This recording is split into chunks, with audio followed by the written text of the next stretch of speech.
So I have been under the weather. So what we're gonna do is make some elderberry syrup. I've got 1 cup of elderberries here.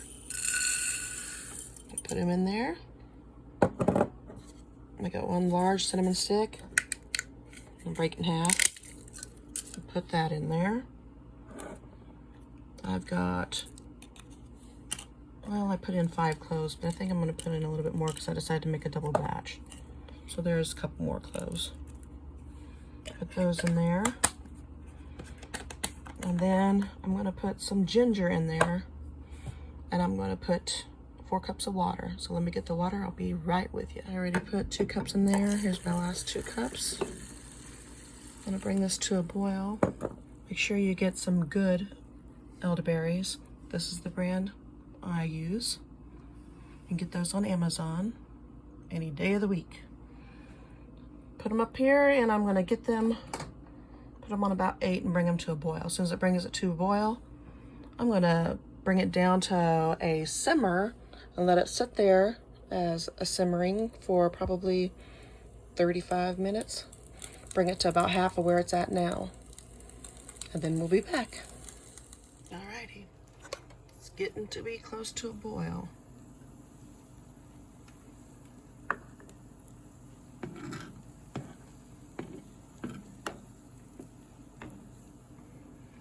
Won't be long now, and then I'll turn it down to a simmer. Everybody has their own recipe for this kind of thing. You can kind of do what you want. Some people even use sugar to help make the syrup. I'm gonna keep this in the fridge. Usually you use sugar for making it shelf stable. All right, it came to a boil, and now I turn it down to a simmer, so it's gonna simmer for a while. We'll come back to it when it's about half. Then we'll continue on. Preventatively, you can use about a tablespoon of this a day and you'll be fine. But I ran out of mine back in November, and I should have made more, but I was just too busy to slow down and do it. Lesson learned the hard way. But anyway, so we're gonna let this simmer for a bit, and we'll be back when it's about half.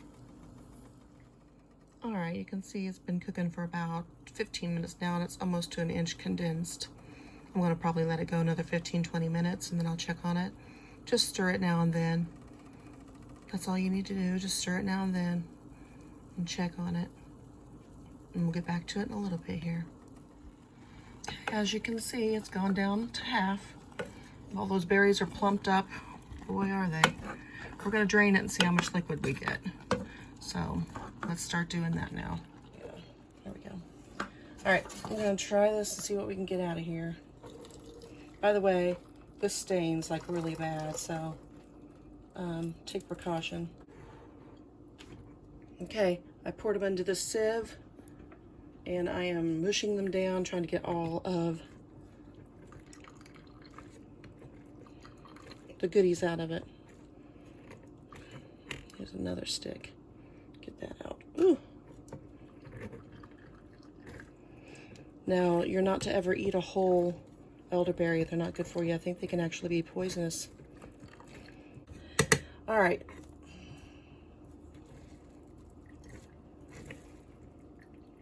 I'm not getting too much more out of this. So I'm gonna bring it over here and put it in the bowl, or the pan again. Clean up a little bit of this mess. Okay. I'm gonna do 2 rounds of this. Actually, I'm gonna do a whole nother round. I'm going to put sugar in that round, and I am going to bottle it up. But for this one, this is what I'm going to do. I'm going to take honey. After it cools off a little bit here, I never take this off, so that way I don't lose it. I just wash it like it is and leave it there. But anyway, I'm going to let this cool down for a little bit, and when it does, we're going to put some honey in it. So we'll be back when it cools. Now I am going to mix in the honey. You're gonna wait till this stuff cools so that the properties in your honey don't get wasted. You know, and keep everything good as you can get it. But that's okay.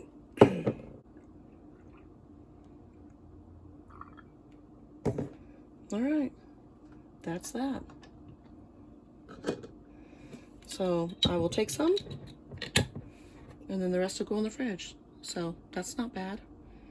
I'm gonna make another batch, like I said, fill up a couple of these, and that way I can send them off with my daughters if I need to.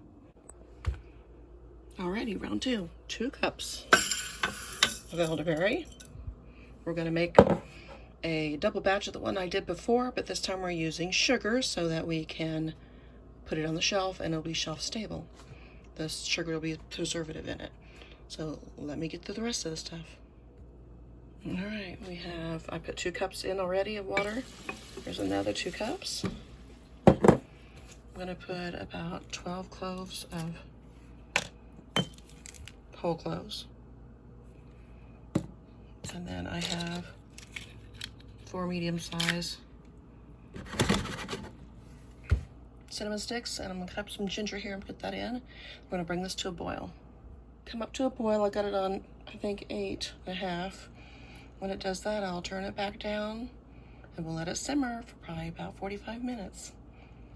And be back when that's finished. Much out, like pouring it out, I guess, as I can.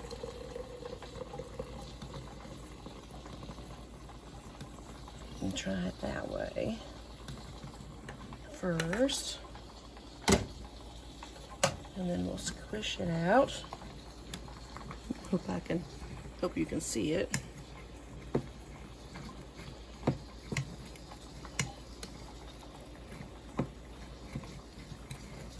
Let's try to get as much of that juice out of those berries as you can. Keep on pushing them out.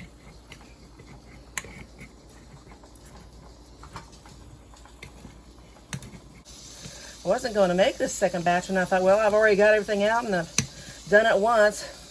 Might as well just do it real quick while my other stuff's still, you know, been used. That way I can get these on the shelf and they'll be shelf stable. Let me back it up a little bit, maybe you can see it better. There we go. I think I've gotten all I can get out of this one. Move on to the next one. Let me dump this one real quick. Now to the last one. There's a few more cinnamon sticks I gotta get out, but whew. I got berries all over my counter. Okay, squeeze these out. Maybe I can get a whole jar. That'd be nice.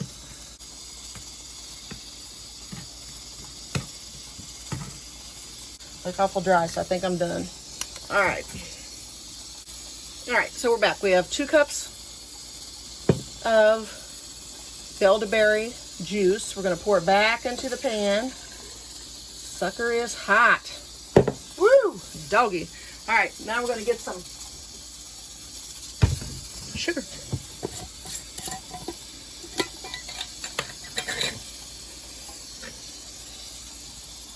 I think this ladle carries about a half cup. So we're gonna put about 1.5 in there. Let's see where we go with that. Don't mind the noise, y'all, because I'm canning over here to the side. Always got something going on. Okay, we're going to melt all this sugar in there. Get it melted down, and then I will bottle it. And then I can put it on the shelf in the pantry, and it'll be ready when I need it. All right, we're back. We are ready to can this stuff. I have my bottles all clean, and I've had them clean for a while. And they are ready to roll. So, without burning myself, hopefully I can do this.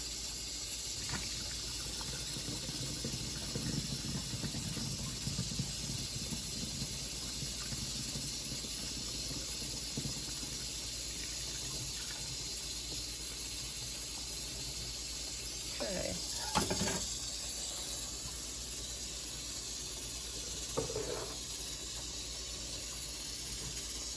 baby, it's hot.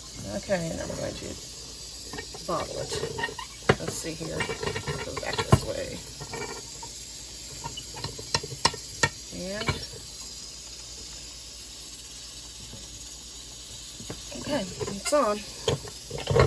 Ooh. Next, we have enough to go in this one.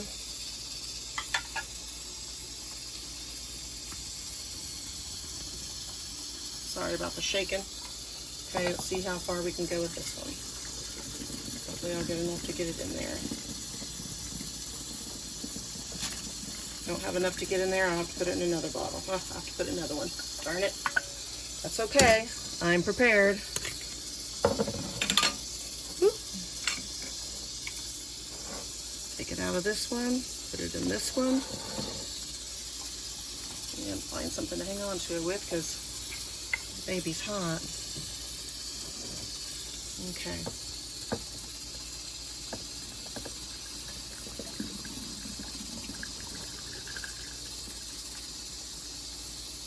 Much better. Okay, that's about as much as I could think it could take. Whew. Put a lid on that. Those will both be shelf stable. And I think I have about an inch left in there, so I'll just drink that tonight. Hey, that wasn't that difficult now, was it? All right, so there you go. I got this one that I did just with the honey and no sugar at all, so it stays in the fridge. And then I did these two completely full, and they have sugar in it, so that's a preservative. They can stay on the shelf. And then I had a little bit left over that I will use tonight before the evening's over, since I'm not feeling well anyway. And so I'm good to go. It's not that hard to do. It's a very easy process, and it really does your body so good. Think about it. Give it a shot. It's well worth it. You guys have a great day. And I just wanted to add this. This is what I do for myself, for my family. You do what's good for you. You make your own decisions for yourself. Like I said, we take 1 tablespoon a day for preventative measures. And when you're ill, I usually take a tablespoon or a teaspoon, either one, about every 1 to 3 hours. You do what's good for you. Take care.